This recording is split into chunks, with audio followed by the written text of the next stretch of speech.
It's time now for Let's Get Cooking with Wendy Ditchfield. Hi-ho! We're off to the trail we go! So anyway, this is going to be an unusual day with Wendy Ditchfield, Let's Get Cooking, and Happy Cookers. What we're doing today is we're trying to remember to not say so. See if you can see how many so's I say. And say that fast 3 times. But today, from Happy Cookers and Neighbors, we have quite a few people. Okay, we're going to begin with Pat Sedlacek, Chris Franz, Serrano Legion, Dorothy Rowe, Barbara Mooney, Raylene Kretschmann, Gloria Pena. all great people that are helping and cooking, and we're going to do a fun thing today. What we're doing is we're doing early American recipes. We're going to pay homage to those people that were settlers, from the slaves to the indentured servants to the pioneers, from all kinds of early cookers in our country, and these recipes continue to today and make this country happy and fed. Pat Sedlacek again, she's a member of Happy Cookers and a dear neighbor and a Yes. shopping buddy. We have to find everybody from everything. that's correct. We're starting with what? We are starting with Boston brown bread. Yes, and Boston brown bread was typically used in the New England area of this country early in our history. And what they used was they used rye flour, whole wheat, and corn flour, or Cornmeal. cornmeal. The reason why they did these 3 ingredients was because the cost of wheat was so high and it didn't grow well in the New England area. So they substituted cornmeal and rye flour for the bread, which made it less expensive, more popular, and they didn't need yeast for this because yeast was also not available all the time. The Mayflower only brought a few things over at a time. Okay, Pat, show us what we do. Well, I want to thank my ancestors because they made this very simple, because that's all they had. So it's a 2-bowl dish, which I think is great. Awesome. Okay, so we combined all of our flours, a little bit of salt, and a little bit of baking powder. Okay, so she's got half a cup of cornmeal, half a cup of whole wheat flour. She has a half cup of rye flour, a half teaspoon of baking powder, and a 1/4 teaspoon of salt. And a half teaspoon of baking soda. Oh, okay. We need it to rise a little bit. Yes. So, and then I'm gonna put in a half a cup of raisins. How's that? That sounds good. That adds to the flavor and moisture within the batter. So I'm gonna stir that around a little bit. And then the second bowl is the most important because it contains our buttermilk. And we're gonna add a half a cup of molasses, which gives us the sugar that we need. One of the things that happened in this country was sugar came from the South and it was processed, but molasses is one of the first steps of the process of sugar. So it was cheaper, more readily available. In addition to that, by having buttermilk, they could use vinegar to put it into the regular milk to create buttermilk, which allowed it to last a little longer without refrigeration. Our ancestors had so many cool things that they did to compensate for the things that we use every day. Well, and I think we're spoiled. We're so used to going to the store and buying buttermilk. Yes. Makes a big difference. Anyway, once you combine the molasses with the buttermilk, it turns a nice, lovely little shade of brown, which is our Boston brown bread. Otherwise, it would not be so pretty. And the other thing is you just gently fold all this in. You don't have to get out the KitchenAid. No and- killing the batter? No killing it. You're just gonna put it in.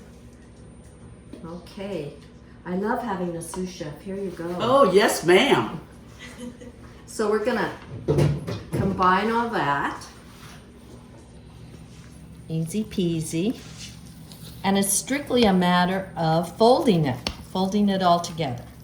Okay? Yay! All right. You want to be the sous chef? Sure, what do you want me to do? Oh, Fold. okay. Okay. So this is probably the most familiar kind of Boston brown bread you've seen in a while, but it didn't come from Grandma's recipe. Bowl or That's kitchen. correct. And you don't get to smell it cooking while it's cooking. None of that. So if you would like to do it in cans, you can use 15.5-ounce, 16-ounce cans and divide your batter in there, fill it halfway up and bake it in that.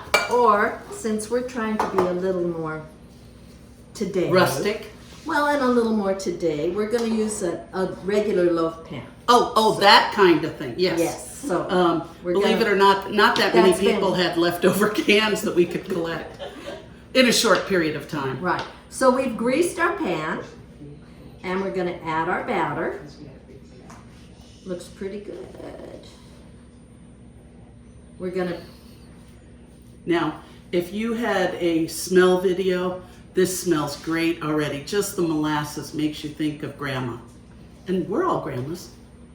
right. Yay. Okay, we're doing pretty good there. Okay, Smooth that and you up. said we preheated the oven to 325? Yep. This is nice because it cooks at a lower temperature over a longer period of time. Set that over here. Then we buttered a piece of foil and we're gonna cover our bread with that. Tightly on the sides, a little bit of a tent in the center. And away we go. Oh my gosh. To the official oven for at least 1 hour. I've never been to her house for dinner, but I'm inviting myself. Oh, She knows her way around the kitchen. I have done it once or Sous twice. chef I've been is at here. it way too long. I'm ready for retirement. Okay, into the oven. Into the oven. Let's put it in the bottom oven. Okay. And yay! Center rack. Perfect. See it in an hour. So we put our bread in the oven. Now it's an hour later, and we bake some in cans. Here's our finished bread. It even has the ridges on the sides that show the edges of the can. And that's how they did it earlier. They didn't have all the pans that we have. They used what they had. Yes, Thank you. thank them. Have you ever heard that song when you were a little kid? Beans, beans, the musical fruit. The more you eat, the more you toot. The more you toot, the better you feel. So let's have beans at every meal. Oh my God. We're all from the same generation. Well, my husband says we should learn how to harness that free energy. But here's what we're doing. We're going to the Oregon Trail and the pioneers that traveled across in their chuck wagons. That's the reason why a lot of us are wearing Western wear today. On the Oregon Trail, what people did was they could carry dried beans because it was a staple that lasted. It didn't spoil unless it got wet or something like that, right? We're not quite going that far into history. But the only time they ever made the beans on the trail was if they had a chuck wagon, because they did spoil after they were cooked. Right. So the chuck wagon guys came up with this idea. It's called fart, you heard me, and dark beans, right? Yeah. So as I said in the newspaper article or the news article that came out in the Sun Lakes magazine, you really wanted to be the first wagon in the wagon train, okay? This one tastes delicious and it's easy to do, and we just seasoned our Dutch oven from the Earthquake kit. So as soon as we're done with the recipe and everything, we'll be taking it back outside and put it in our Earthquake shed. All right, ladies. And this one is made with 5 kinds of beans: red kidney, lima beans, white northern, butter beans, and pork and beans. And the first thing we're going to do is we're going to put the brown sugar. That's mustard. Okay, and the brown sugar, Is- they're putting, I'll take care of it. 1 cup of brown sugar, 1/2 cup of vinegar, and 1 teaspoon of mustard. I can't believe she wrapped the mustard. That's pretty darn cool. So what she's going to do is she's going to Put it in that pan and cook it over the stove on low for about 15 minutes till the flavors blend together. Is that right, Raylene? Yep. Okay. So, you know how to turn on the oven? Okay. I always have to check. All right. So the next stage is all of the beans, right? We're gonna mix the lima beans. Yes, we're gonna mix equal parts of lima, red kidney, white northern, and butter beans. We went ahead and used canned beans. No, I got the lima.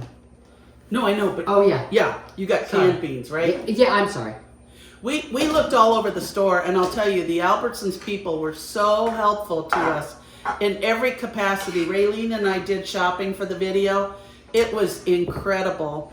The butcher special ordered the trout that we will be eating today. They helped us with everything, and they were so kind. And now they're trying to find out where I live so they can drive by when the food's cooked. Right? And first we mix all those beans, and then you mix in the old pork and beans. These have been around since what, 18? I think I wrote it down. Nope, on the front. Yeah, 1861. pork and beans. Yes, and this is really cool because that would have been the only canned item unless he had some on hand that he made prior. Yep. The other thing to remember is that throughout this country, even though they might have carried onions with them or things like that, they might have found wild onions or wild chives or things like that. You know that society garlic that stinks? It's not meant for cooking. So if you're out there purveying your backyard and everything, chives, all those things. So what else do we have here? So now we're gonna add the Garlic. Oh my God. When she opened it up, I said, did a skunk spray outside? It was the garlic after it had been in plastic for a little And we bit. add how much garlic? I did a One clove. garlic chopped. And then a whole red onion. Yep. Whoops. And then she's got bacon, 1 pound of bacon chopped. You pre-cook that. Isn't of that the course, perfect size for the Dutch oven? Yes. Yeah. Are you checking what you're cooking I over am. there? Let's see what's going on. Not much. Is it boiling? No. Okay, let's bring it up higher. You can see where this is really going to be seasoned, That's okay, why don't you check? and you can really smell the garlic and onions. It called for 1 large onion. Perfect. I thought it was way too much onion for the amount of beans, so I did probably about 3/4 of It's that. called fart and dark. I know. But I just thought it was too much. Okay. Okay, so this is what it looks like when it's all mixed. This looks like probably what they would have cooked it in a big old cast iron skillet. When they did. Okay, and it says to cook it in the oven for how long? An hour. Okay, watch your arm. We probably should have cooked it a little bit longer. That way the mustard would have emulsified into the rest of the mixture, but it looks good. And Smells good. you guys need to come over and visit us. Anyway, That's a different smell with the mustard and the Yes. brown sugar. it makes it very tangy. It looks good. And here comes. You can see Here that. it comes. When you season your cast iron, you are supposed to season the outside and inside of the cast iron as well. So we had a little party last night. We did seasoning, and it wasn't spices. That looks good. And then we can always stir it a little bit later on. But you can imagine this sitting next to a campfire or a chuck wagon fire, and it would have been able to cook slowly. And the smells. And the reason they like the beans a lot too is it's really high in protein. Yes. I understand better, Raylene, why they had all those buff men on the trail. You know, because this Oh my bugger God. is heavy. 10 pounds. Yes. It will fit in the oven. And what was that question you guys asked beforehand? Why does it have legs? Why does it have legs? Well, it has legs so that you can set it directly above the coals and have some distance between the coals and the actual pot. So here we go. We're not doing everything in the fire. We'll see you in an hour. Barbara Mooney. What? One of my favorite cookbooks is a cookbook that teaches me how to do recipes that a lady that we knew in Virginia would cook, but I had no idea about the history of it or anything. And what I so appreciate and respect is that so many of the immigrants that came to this country were poor or indentured or slaves that came here, and they cooked with what they had, and they didn't have a lot. And so these delicious things were created. And you know, even the slaves brought spice ideas that the Indians didn't know, or the Indians gave us things. And what I really liked is the fact that this book, it's called, see, I've really used it, Big Mama's Old Black Pot. It is a wonderful way of acknowledging the recipes that probably came up from the slaves and the Deep South. These are recipes, like I said, that poor people would make. And one of them is called Country Collards. And I love it. By the way, this book is written by Miss Dixon, Ethel Rayson Dixon from Louisiana. And what I like about it is that she says to take, clean and wash 1 mess of collard greens. Clean, 1 mess. Well, how much is a mess? What do you think? A couple of bunches.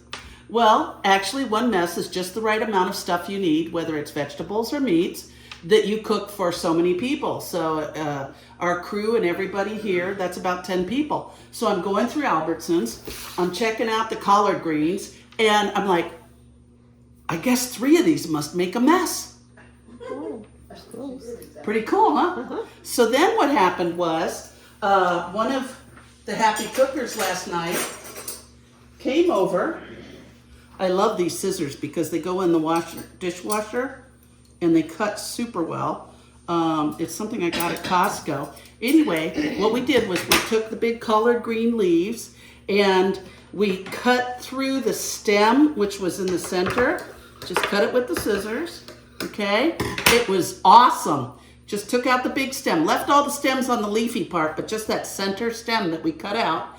And then we rolled it up like a cigar, and we just snipped it. Snip, snip, snip, snip, snip. And here's what we got. Go ahead and fluff them up. And what do you find mixed in those collard greens? Ham hocks. Can you show them what a ham hock is? If you don't know where to find it, in the meat section, all you have to do is ask the butcher. They're almost always at every store. When I went with Raylene yesterday, who helped you? The butcher, they had him actually by the hams. Okay, so probably over in the ham area. And what Saran did was she cut out part of it to expose more surface area in with the collard greens, which was a great thing to do. So you go ahead and you toss the collard greens around and you put those pieces of ham hock down in there where they'll get exposed to the moisture. So that's 1 mess of collard greens. We have a ham hock and it weighs about 1.3 pounds, which is, they asked for 1.5, but 1.3 will work, you know? And always thank the pig that gave you his ham. So anyway, okay. So that we did that, and then you have to add in 4 cups of water. I forgot to give you a measuring cup. Oh, you did. Shame on me. Shame on you. Okay, now here's the deal. Not everybody in Happy Cookers knows how to cook. Barbara, how would you classify yourself? I don't know. I don't cook from fancy recipes. So what we did was we tried to find one that she could handle. And I think there's only 2 cups in there, or is that a There's 4 cup 4. measure? Okay, so if you wouldn't mind filling it up with 4 cups, that's perfect. And then what we'll do is we'll put it on the oven on slow. It also calls for a little bit of sugar, so 1.5 teaspoons of sugar, and a teaspoon of salt. Okay, there you go. These are very nutritional, and as you can see, it's not expensive at all. The collard greens, I think, were like $1.99 a bunch. The ham hock, I don't remember what it was before we took the label off. Less than 4. Okay, it was maybe $4. They're more expensive than they used to be. So anyway, that's all you have to do. Where I grew up, we would add a little bit of vinegar to it as well. And it would simmer on the stove for like a couple hours. So this one tells us to serve it, cook it until tender on a slow boil. So we'll just put that over there while we're doing other things.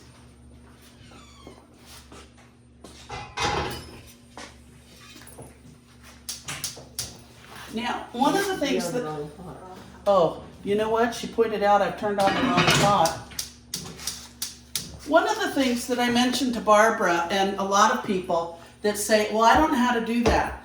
What I said to you was, it's okay. We're here to teach people. Is that right? Yeah. Have you learned anything? Oh, a lot. Yeah. A lot. So, you know, she's been great and she's been brave. But this is the whole thing about Happy Cookers. You don't have to be super experienced. You can be a beginner kind of level. And what's the best thing that you've learned so far? I love the raspberry jam.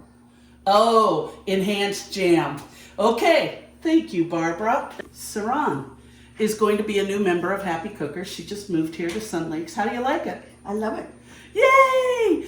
She is an experienced cook, and she's teaching me today about trout and how to cook it. She has friends, I guess, that were nationally ranked fly fishermen. Fly fisherman. Yeah, so she's been telling me stories, and I thought, she's really going to help me, and already she has. We went to the butcher, because you know when you go there, all the fish are filleted, everything has boned, everything. And I special ordered trout with head on it, because that's kind of the way they cooked it back then. They held together a little better, didn't they? Oh, yeah. Yeah, so why don't you explain to us what you've done to kind of prep it for the barbecue? Well, the first thing you do is definitely you wash, and then you open in the middle, because sometimes they don't clean all the way, and you got to make sure it's all clean. There's no red spots, but the red spot would be the blood. And then keep it moist, and then you cover it with a paper towel if you don't want it that wet, and refrigerate until you're ready. And Yeah. now we're getting ready. We're getting ready, and we'll meet you outside in a little while. Growing up in the Washington area, in Virginia, and in Maryland, and then vacationing up along the New Jersey coast and everything, Chris, I had an opportunity to see different kinds of chowder and how the chowder was used not just by the vegetables themselves, but also with the addition of fish. So as we're making this recipe, what do you think we could add in there if we wanted to? Clams would be awesome. Clams and even a whitefish or shrimp even. Oh yeah, that'd be great. Lobster, crab, everything, because those were the proteins that were available to the early settlers and even the Indians and everything. And we didn't bring corn over, did we? No, Who taught us how to plant the corn? Indians taught us how to The plant Indians taught us, and then also they brought potatoes over, and the Indians learned about those from us. So this sharing of food as we immigrated from one world to another was terrific. Can you show me the ingredients that we're going to use in your fresh corn and potato chowder? This is a really simple recipe, and if you didn't have a lot of money, it fit in really well because it doesn't involve anything that costs a lot of money. So we have parsley, we have green onions, we have only 3 potatoes, onion, and corn. Those are the basics. And how much does this make soup for? Maybe This makes about 8 cups, I think. so enough bowls of soup would be for 4 people, or 8 cups would be if you're having a cup of soup with something, and then of course if you were to add any kind of fish to it, that would increase the total amount. But for us, by making 2 of these batches, we are given the wonderful opportunity of filling a very small crock pot. Okay? Are you ready? Yes, I'm ready. The first thing we want to do is put our butter in the bottom of our pan because we're going to brown our onions, not brown them, we're going to sweat our onions. Well, give us another month and it shouldn't be too hard to do here in California. Shall I put it on the stove Yes, for you? please. Okay.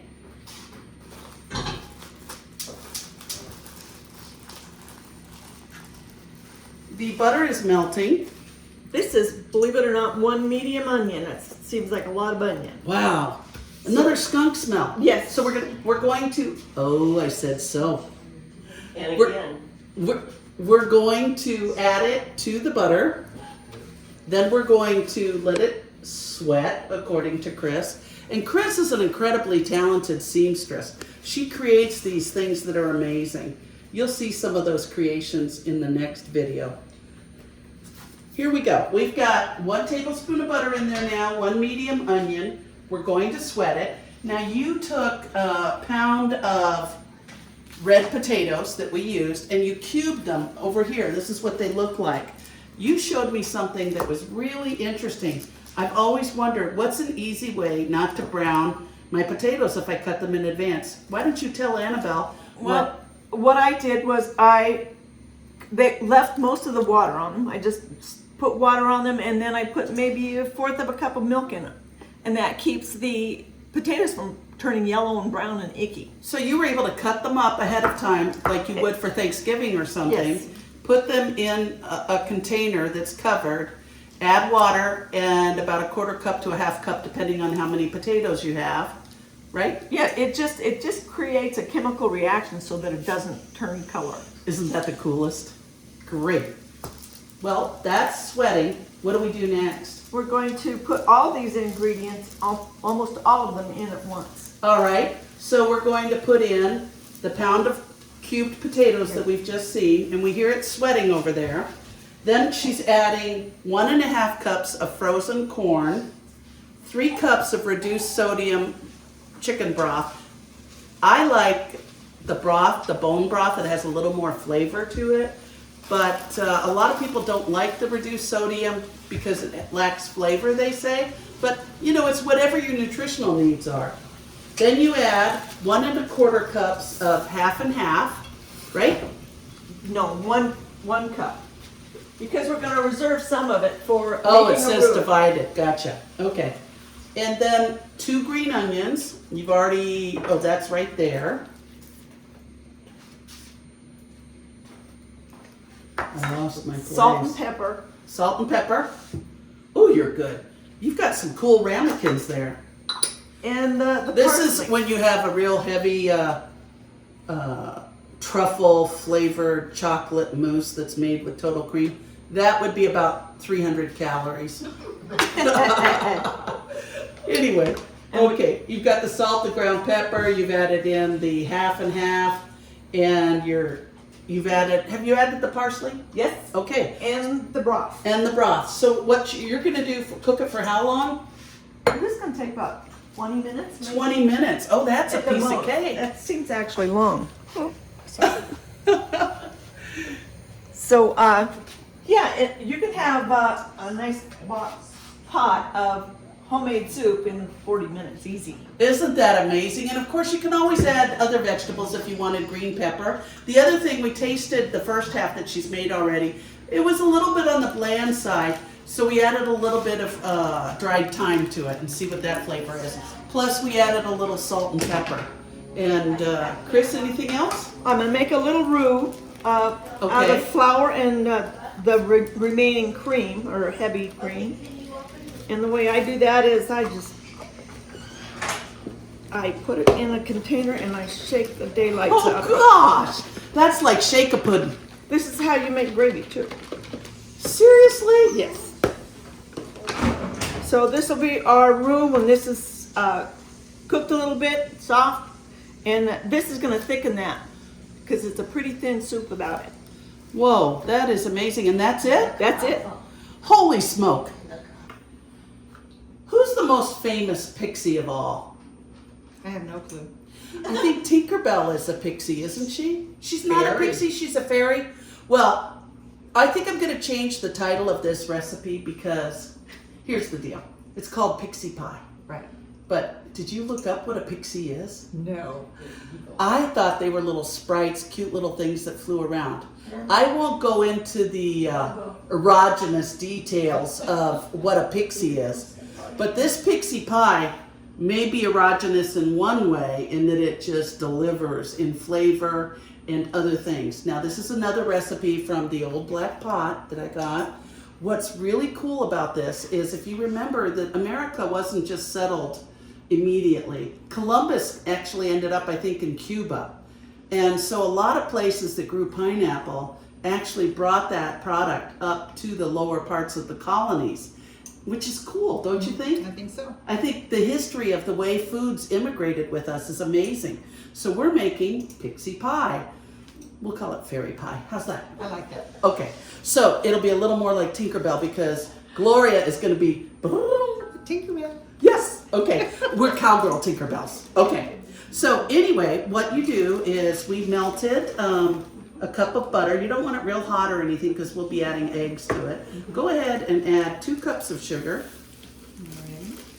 I'm trying to make it so you don't see me reading recipes so much anymore. So I labeled all the baggies. Pretty good. I thought it worked. Good. Now Gloria's another person that's not a heavy cooker, and as I explained before, this is also, can you stir that in? About teaching how to cook. So we had melted the 1 cup of butter in the microwave, just enough to get it melted, and then she's incorporating the butter with the sugar. Now where are the eggs? Oh, they're here. Okay, so how about if I add the 4 eggs to this? Yes. I didn't write it on the baggie, there's no baggie. Plop. Okay. Very good. The nice thing about stainless steel mixing bowls, I've had these for about 30 years and they still look brand new. How's it looking? It's looking really good. Yummy. Nice and mixed. Now, Saran showed us last night how to melt the butter and put it in the recipe instead of doing it like it just said. Again, this book, you have to interpret the directions because I don't think this was written by a professional baker. So it says blend butter. Well, how do you blend the butter? Is it soft? Is it hard? Or whatever. So we just decided to melt it, or you could take real soft butter and do it that way too. So we've added the sugar, the eggs, and another cool ingredient, vinegar. Isn't that amazing? Okay, so she added What does one. the vinegar do? I don't know. It's a good question. We'll look it up and tell you next time. Okay? Okay, sounds Yeah. good. Perfect. See, you do better than you think you do. I can stir pretty good. Yeah. How about 1 cup of shredded coconut Okay. and 2 cups of pineapple? Now, it did not say in there fresh pineapple. What was that noise? What about the vanilla? Oh, the vanilla. Let's dump that in. 2 teaspoons of vanilla. But you know me, I love vanilla. So, yeah. It just gives it kind of an earthy flavor. Sometimes it smells so good I'm tempted to drink it straight, but have you ever tried vanilla straight? Oh, It'd be disgusting. But for some reason, when it goes in with everything, it's magic. Now look at this, how she stirred it up. It's just kind of goopy. Thanks, Annabelle. Yummy. You know, the great thing is we've all been vaccinated. Yahoo! yay! You know, I think it's a lot better to be known as a mixer woman than a washer woman. How would you make this an adult pixie pie? Oh, instead of vanilla, you would add rum. There you go. Yeah. Yeah, or serve it with coffee and Grand Marnier. That sounds good. But this is truly a representative of the South.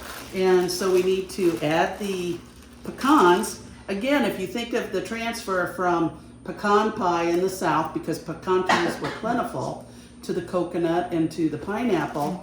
And I don't know if you knew it, Gloria, but when you put a pineapple over your doorway in Virginia, it's a sign of welcome. And that was something they did in the colonial days. So you'd see the bay leaves over the house, or not bay leaves, magnolia leaves put over the house with a pineapple, and that was a way of saying welcome to the guests that were coming. Pretty cool. Alrighty. I didn't say so. I have a new word. You made Alrighty. it. You made it. Yay! There we go. Those are all the ingredients.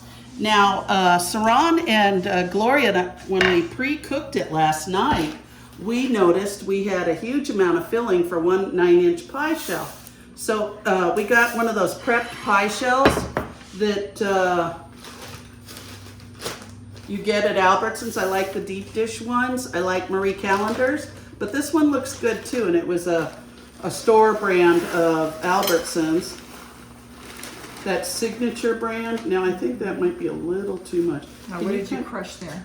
Oops. I just had some ginger snaps left. Don't worry about it. I got it. And what I did was oh wait, you know what, Gloria? I think we need to hammer it a little more. What do you I think? think so too. Do you have any Well, aggressions checking. that you need to take out on anything? Yeah, give me a hammer. I know I do. Give me a mallet. Okay. All right. Ready? Yes. Is that a big enough spoon, you It guys? is, it is.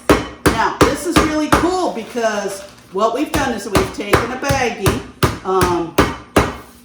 and we can smash it, nuts, all kinds of things in there. So we want it fairly uniform.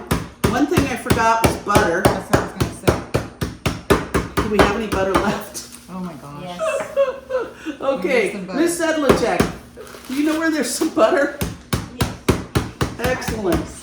Gloria, I was just wondering, what does it look like now that you've stirred in the pecans and everything? Isn't that nice? Okay. Looks very good. Now, what we want to try and do is to remember that when you buy a store-bought pie crust, you want it to be as cold as possible before you put it into the oven. It retains that water, air consistency that you need to create a flake inside the pie crust. If it gets to room temperature and then it goes in the oven, it can't work its magic on the bottom of the foil. What we also realized last night when we did the prep cook was that we found out we had more than enough filling for two small pies. So what we're doing is we smashed up a bunch of ginger snaps, and then we're adding just a little bit of butter. This is something Saran taught us last night. We aren't mixing it in the Cuisinart or whatever. We're just adding the butter to the cookie. And let me get a spoon out. And the thing that you need to tell everybody, you put that pie crust in the freezer. Yes. I've never heard of that. I put it in the freezer to maintain the chill on it. So this just saves another, what do you call it?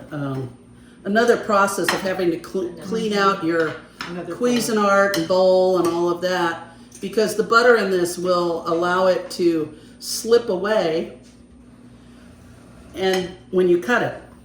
Now, as we mentioned before, last time when we finished up with the Let's Get Cooking with Wendy Ditchfield and Happy Cookers, what we did was we donated some of the food to the physical therapy unit over at the Loma Linda Rehabilitation area near us.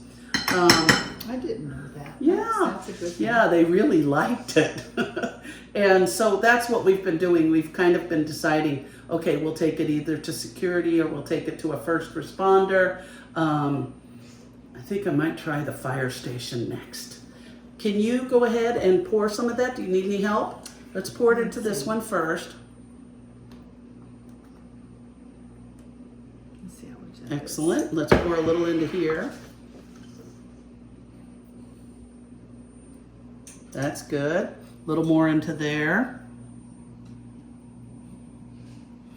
Oh God, I can't wait. Are you all getting hungry? Yes. Boy, I think they're dying on me out there. Okay, the last bit over here.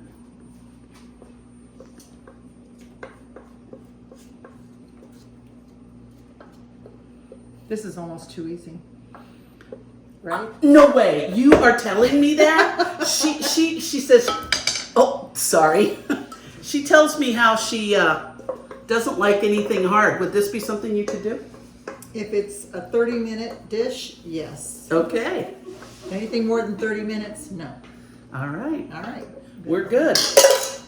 And then this goes into a 325 degree oven for about 55 minutes. And this is what it comes out looking like. There you go. Isn't that amazing? I can't wait to eat it. That is so good. Would you call this a custard? Yes, the foundation of this is a custard with the eggs and the milk in there, or what No, liquid? milk. Oh, eggs and Eggs. butter. Yeah, I was thinking actually if you had any powdered coconut milk, that would be really good to add to it so it could enhance that coconut flavor in there. I like to do that. And do you know where you get powdered coconut milk? Albertsons. Nope.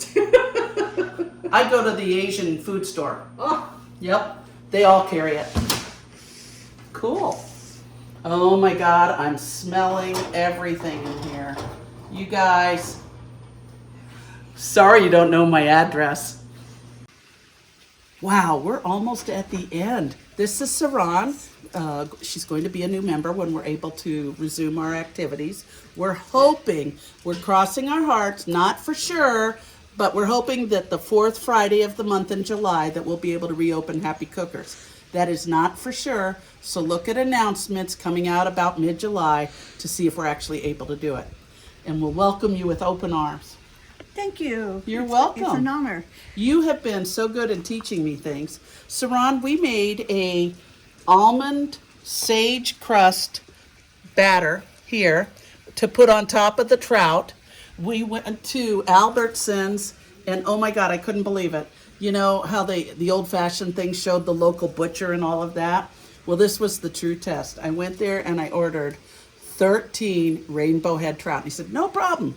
I said, but I need the heads and the tails on them because I need it to look like they would have in the wild, wild west. And when the pioneers were coming across, they'd throw their fly lines or they'd flow in, put their hooks in and everything else. And what would happen is they'd catch trout for dinner, especially as they were immigrating up toward the Bishop area. Aren't there a lot of rainbow trout up there Oh, and God, everything? yeah. There's everywhere. So I put on my leather apron to look like a chuck wagon kind of guy, girl, whatever. And I even put my chuck wagon pigtails in so that we would look the part. So Saran, you know how I was talking about the fish smell and wanting to use gloves and everything so we wouldn't get that fish transferred onto our hands. But also, one good thing to get rid of garlic or fish smell on your hands is to use stainless steel. And then everybody looks at this, it kind of looks like Bar soap. bar of soap. Thank you, Annabelle. Anyway, so it looks like a bar of soap, and what you do is wash your hands with soap and water and then rub your hands over the stainless steel, and it eliminates the odor from your hands.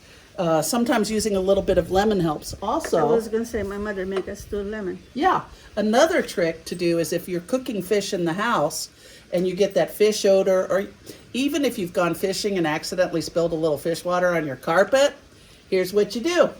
You take a pot with, that has water, about half full, cut up a couple lemons, put some cinnamon sticks in there, close all the windows in the house, seal the house, and simmer it for about 2 hours. And that acid from the lemon goes into your atmosphere, and it kills and leaves this wonderful smell in the place of fish. So if you Wow. ever wondered how to do it, that's how you do it. Okay, so we've got sage and almonds and flour, Yes. salt and pepper, Salt and pepper. and a little bit of hot pepper, Yes, chili cayenne pepper. pepper. Cayenne, yeah, yeah. that's it. And this is a rainbow trout. We are so thankful that it's going to give us the protein. At least a pound. Yes, Make sure it's not that big when you buy it. yes. And if they don't have it, talk to your butcher like we did. They were incredible. They special ordered it. And some people even put a filling inside the trout when they're cooking it, but we're not. Yeah, they put the leaf of the celery. Oh, cool. Not the celery, but the leaf. The leaf. Yeah. Okay, my butter pan? and oil is ready. Yep. So there we go. And you want to make sure that your skillet is hot so you get that sizzle on there. We put the grill on low setting because she said trout is very tender, And cooks very fast. very quickly. If you know somebody who knows how to gut and skin fish, I mean not skin it, but scale it, you can have that done too beforehand. But luckily the butcher handled all of that. So I feel like I really do have a neighborhood butcher to go to now. I'm so impressed with that.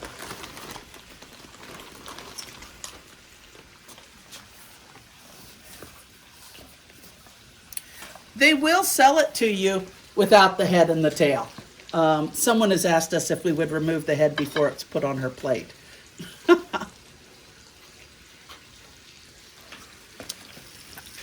Now, what we have put over here, and we've used different utensils, we, go ahead, we heated up some butter and oil together and just let it sit up there.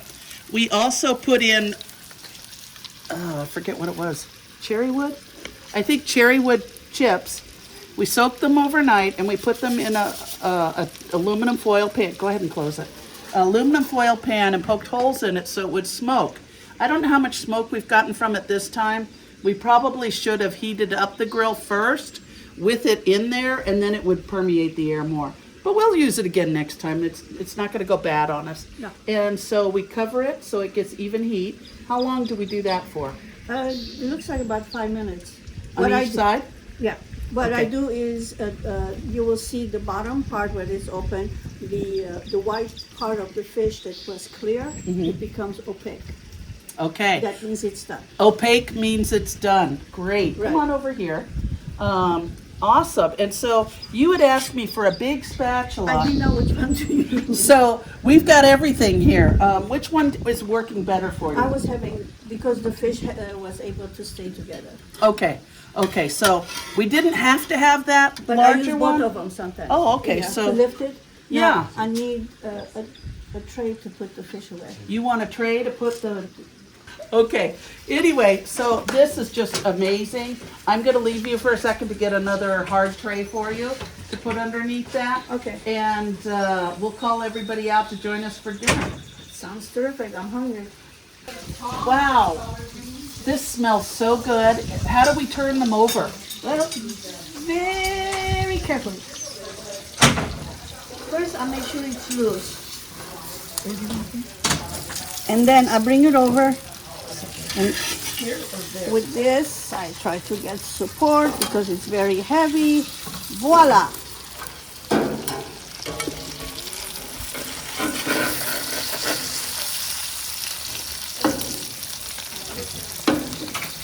Aha. Almost. Oh my gosh. As you can see, the opaque, that means it's cooked. You see, it's not clear anymore.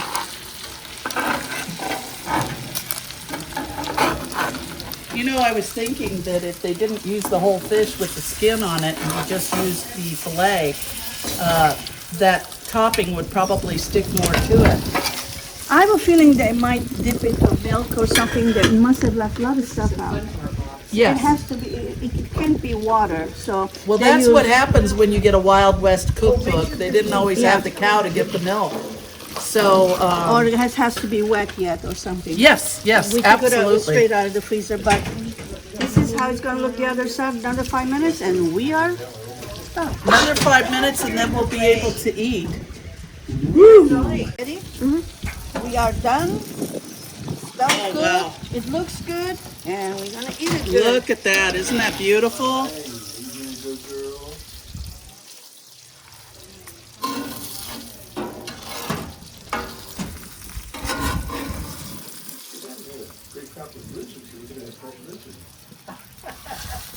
Oh my gosh. Thank you. Thank you. We're going to sit down and get ready to eat now. Can we all stand up? You just say Simon says. Okay, next Lean to the time. left, lean to the right, stand up, sit down, kick them in the other knee. Okay, we're waiting for you to get in place. All right. Well, here we are in our backyard enjoying the spring weather. We're enjoying the almond crusted trout. We're enjoying the fart and dart beans, the pixie pie, the Boston brown bread, the collard greens, and all these delicious things that our ancestors created and passed on to us. And we hope you begin to pass them on to further generations and tell the stories of the people that made them possible. So I'd like for all of us to bow our heads for just a moment and think about a relative or an ancestor that helped pave the way for you. Thank you to all of you. Amen. Bon appetit.